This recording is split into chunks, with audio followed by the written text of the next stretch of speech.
Hello, welcome back to the Board Games 4K YouTube channel, and this is a channel where we give you reviews, playthroughs, unboxings, and we generally talk a load of bollocks about tabletop gaming in general. And in this video we're going to be talking about a seminal worker placement game, a game that changed the face of tabletop gaming forever in our opinion. Anyway, we're going to be talking about Caylus, and in this game you will be placing workers out onto the board to take various actions in order to help the king build the castle of Caylus in order to get the most victory points, which will allow you to win the game. And in this video we're going to be giving you a very brief overview of the rules. We'll be telling you what we do like, what we don't like, and then we'll come back and we'll tell you whether or not Caylus is still worth playing 14 years after it was first released in 2005. So remember, if you're new here, then please consider subscribing to our channel. Leave a comment in that section down below. Give us a thumbs up if you like this video, and we'll see you after this.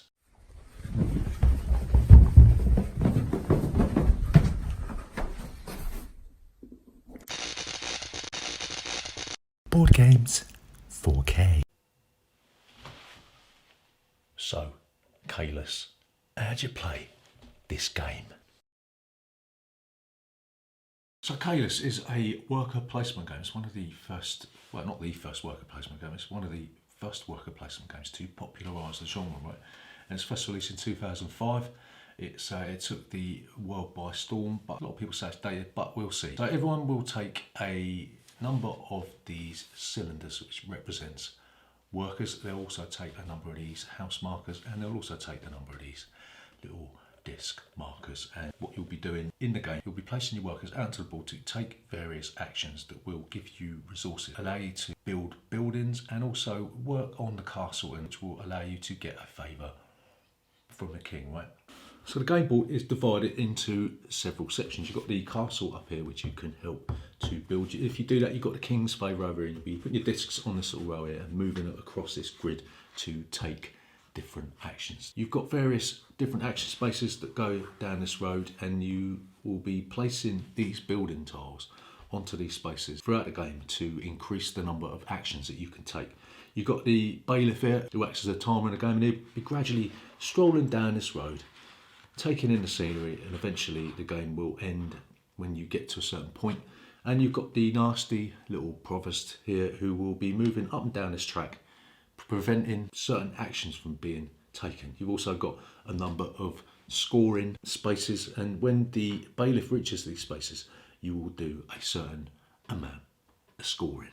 Right, this game's divided into a certain amount of phases. The first phase, you'll get a certain amount of income. You'll get 1 denier for every green residential building you've built. You'll get 1 coin if you've built the library, and you'll also get 2 deniers if you built the hotel. So the second phase of this game is where you will be placing your workers out to the board, and the first person to pass will get a 1 coin bonus. And when somebody does that, the cost of placing your workers will increase by a certain amount of coins. That's because the working day has finished, and then you'll have to pay your workers a certain amount of overtime. So much for trade unions in the medieval era, right? So you can put your workers on a neutral building, or you can put them on a building that's owned by another player that another player's built, and you'll have to pay that player a certain amount. So to place a worker out onto a space, you will have to pay 1 coin, but like we said, once somebody has passed, that will signal the end of the working day, and you'll have to pay an enhanced rate to your workers because they're not going to work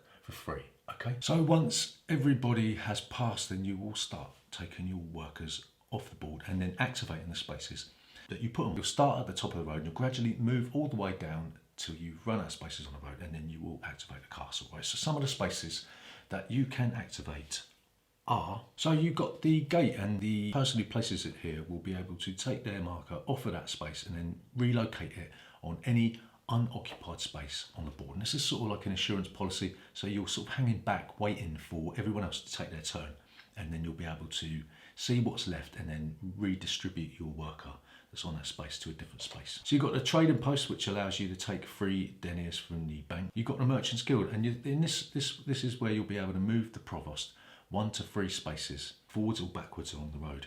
And we'll talk about what the provost does in a little bit. The Joust field, what you'll be able to do is you'll be able to give up 1 denier and 1 cloth to get a king's favour. And again, we'll talk about what a king's favour means in a little bit. So in the stables, what you'll do, the first player to visit there, the stables will place their work on space number 1, second player will place their work on number 2, and so on and so forth. And essentially what this does is basically just a very simple way of determining turn order for the next round. So the next phase is the inn, and what you'll do, you'll place your marker on the board, and then next round you will move it across to the next circle space, and then what it will do, the player who occupies the rightmost space will only pay 1 denier at any point in the round. So if somebody passes, instead of paying the higher cost to make your workers pay overtime, you will just pay 1 coin, and that's pretty useful. So once you've done all the standard actions, then the provost will move, and what you'll do, you'll pay 1 coin per space that you want to move in, forwards or backwards. And then once every player has had a chance to speak to the provost, it'll move on to the next phase. This is where you activate any buildings that have got workers on in that current round. So there's different types of buildings in this game. You've got the neutral buildings, which are the pink buildings, and you've got the wood buildings, you've got residential buildings, which are green. You've got stone buildings, which are grey, and then you've got prestige buildings, which are sort of really top-notch sort of things that I wouldn't mind living in myself, and they're blue. So there is a certain type of progression when you're building buildings. You have to go from a neutral building to a wood building, then you have to go from a wood to stone or residential, and then stone or residential can be changed into prestige buildings. And you'll see on the buildings you've got a cost that you'll have to pay to the bank in the top left-hand corner. Then you've got the amount of victory points that you'll get for building that building, and then you've got the reward that you'll get when you place your worker on that building in the worker placement phase. And obviously, because you build that building, you'll get a special benefit when somebody lands on that, and to do that you will mark it with one of your nice little Catan style houses. So some of the buildings that you can build the quarry, which will give you 2 victory points and allow the subsequent players to take 2 stone. You can build the sawmill, which will give you 2 victory points and allow you to take 2 wood. You can build the workshop, which will give you 3 victory points and allow you to take 2 stone and 1 cloth. And you've got blue buildings, the prestige buildings, that will generally just give you sort of more victory points, but they're very, very expensive. So once you've gone through all of those phases, then you'll turn your attention to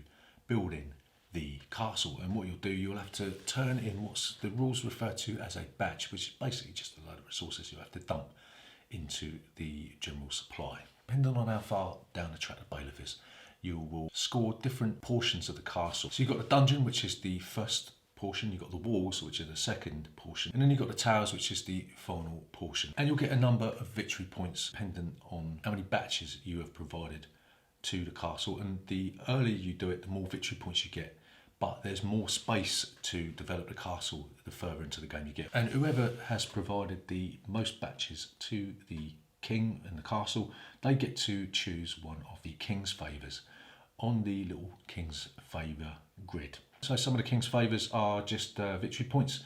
You've got a load of coins, you've got a load of resources that you can take, and also you've got sort of building related favours that you can do for the king. When it comes to the end of the round, you will move the bailiff a certain number of spaces down the road, and if the provost is in front of the bailiff, you'll move it 1 space. If the provost is behind the bailiff, then you will move it 2 spaces. So as the bailiff moves down the track, they will trigger a number of scoring rounds. During the dungeon scoring round, if you haven't contributed to the castle, then you'll lose 2 victory points, and if you contributed 2 houses or more, then you will gain a royal favour. And with the walls, again, you'll lose 3 victory points if you haven't contributed, and then you'll get a certain amount of royal favours depending on how many batches, how many houses that you have contributed to the cause. So the game will end once the towers section has been scored, the third and final scoring phase, and you will get 3 points for every gold cube that is left in your supply. You'll get 1 point for every 3 cubes that you have left, except for gold obviously, and you'll get 1 point for every 4 deniers you get, and whoever has the most victory points at the end of Caylus will be the winner of Caylus. So what do we like about Caylus? So the first thing that we like about Caylus is the way that passing keeps you on your toes, and the fact that the first person to pass, the person with the least amount to do, can end the round, can end the working day, means that you've got to be constantly aware about who's doing what and when they're doing it, because you might be planning ahead, you might be thinking, right, this is the round where I'm going to blow everything apart. I'm going to do this, I'm going to do that, I'm going to do this. And then the player to the left you ends the round and everything becomes that little bit more expensive. So passing mechanism is ingenious because it ensures that you've got to be economical with the resources and the time that's available to you in each round. So the second thing that we really like about Caylus is the way the game moves at pace, and it's generally a case of if you snooze, then you lose. If you spend half your time thinking about what you're going to do, then other people are going to be blocking them spaces that are essential to your strategy. There's this constant to and fro, and you're constantly thinking that you need to contribute to the castle because that's the most lucrative way of getting victory points. In order to do that, you're going to have to invest your time and workers in gathering resources and also building buildings, right? So the longer you spend acquiring these resources, the least amount of spaces are going to be on a castle. So it really is a case of getting your act together, getting your strategy out together as quickly as possible and implementing it as quickly as possible, but also being aware about what everyone else is doing and not wasting too much time. So the next thing that we really like about this game, Caylus, is the huge amount of options that are available. I mean, there's loads and loads of different types of buildings, and all these buildings give you a different amount of options. You've got buildings that just give you basic resources. You've got buildings that give you victory points. You've got buildings that allow you to trade in resources for other stuff. And also the genius about this game is that when you choose to build a building, you've got to be careful because other players can use that building as well. Okay, you'll get a benefit, but you're constantly thinking, if I build this specific building, is somebody going to come in and use that before I get a chance to use it? Or you're constantly thinking, if I build this building, am I gifting other players too many options in doing so? Is the toss-up between what I get out of it and what other people are going to get out of it worth doing? And it all depends whether that is an integral part of your strategy. And this game sort of just opens up, it blossoms and opens up into this myriad of really complex but really interesting options. So the final thing that we like about Caylus is the way that the pace of the game is dictated by the players, right? So you get to choose how far down the track the provost moves, and that in turn dictates how far the bailiff moves down the track. So if you want to end the game early, you can make sure that you invest heavily in moving the provost further down the track. If you think the game's going to end too early and you want just a few more rounds out of the game, then you can move the provost back up the track. The way the game's timer is directly influenced by the people playing the game. It's a stroke of genius. So what don't we like about Caylus? So the first thing we don't like about Caylus is the disgustingly crap artwork. It looks like it's been painted by a preschooler, right? And okay, we do like the picture of the Grumpy King, because every time I look at the Grumpy King, I see a little bit of myself in it. So far as the artwork is concerned, the artwork on the board is terrible. The pictures of the buildings are terrible. And okay, I do yield to a certain extent because it does have that sort of medieval sort of feel, but it generally is awful. So the next thing that we don't really like about Caylus is the way that this is kind of sort of limited at higher player count. So we're talking really about 5 players here. At 5 players, there's not really any sort of way to mitigate the lack of available spaces. Okay, the 2-player game works a little bit differently because you do blank off certain things. When you're talking about 5 players, it does get a little bit crowded and you can't execute all the options that you really sort of do need to execute in order to get a really good sort of engine going in this game. So 5 players, it's probably best at 4 players. 5 players is, I would say it's a bad game of 5 players, but it does push the boundaries slightly as to what is acceptable. So the next thing that we don't like about Caylus is the way that the provost is moved up and down the track a little bit too loosely. I mean, what you'll find is that where everyone gets a chance to move the provost, and there's another space that allows you to move it, you'll be playing what we call provost ping pong. So somebody will move it, say 3 spaces to the left, and then somebody will just move it back 3 spaces, and then somebody will move it back 3 spaces. So it just goes back and forth and back and forth. And sometimes it's a little bit frustrating that there's no sort of limitations in the way that the provost can be moved. It might have been better had the first person that passed be able to move it 3 spaces and the next player can move it 2 or 1 or whatever. So yeah, just look forward to playing provost ping pong. So the final thing that we don't really like about Caylus is the way that the king's favours could be perceived to be a little bit overpowered. And obviously if you're lucky enough to be able to go and visit the castle, not only do you get victory points for doing that, but you also get to visit the king for a little bit of a favour more often than not. So yeah, obviously the further into the game you get, the more victory points you get for doing these sort of favours, and also you get a lot of gold for doing it, and it's a good way of getting resources that you need. And it all depends on the way the game works out. So if you're unlucky enough to go last, you might find yourself not being able to get favours of the king as much as you like or as much as you need. So I don't know, we've played this a number of times, and it is the case that if you do visit the castle, it's the most lucrative part of the board. And is it overpowered? Probably, but I don't know. I mean, this game is sort of not very random. There's no real luck involved in this game, so it could mean that the king's favour is slightly overpowered, but the jury is still out on that. So to summarise, is Caylus still worth playing 14 years after it was first released? And we are going to say yes, we love Caylus. It's one of the best worker placement games that you can get today, and I think it's just been given sort of a refresh. I can't remember the name of it now. It's called Caylus 1303 or something or other. They've given it a bit of a reboot.